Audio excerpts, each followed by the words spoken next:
Kita telah tinggalkan jauh di dalam sejarah. Karya Abdul Aziz H.M.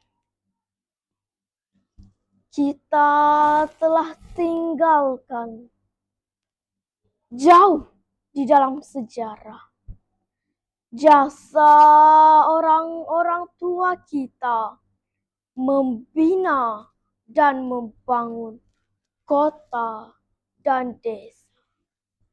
Kini dalam tangan dan genggaman pikir, kita cipta sejarah. Hari depan tidak dengan marah, sengit perang dan hanyir darah.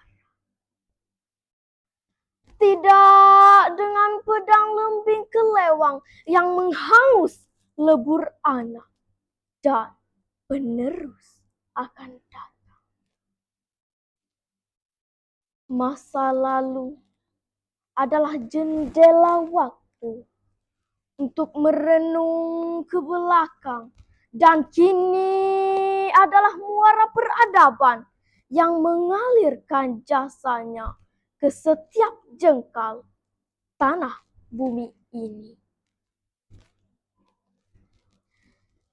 Tanpa pintu melihat ke belakang dan gerbang merenung ke depan,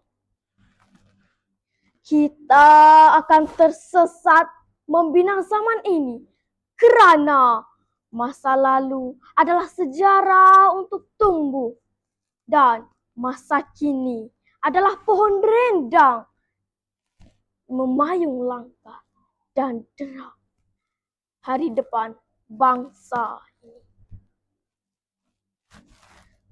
Bangsa yang gemilang adalah bangsa yang menghargai perjuangan orang tua mereka.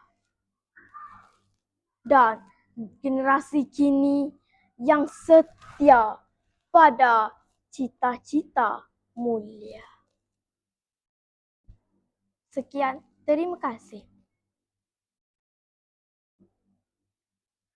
Kita telah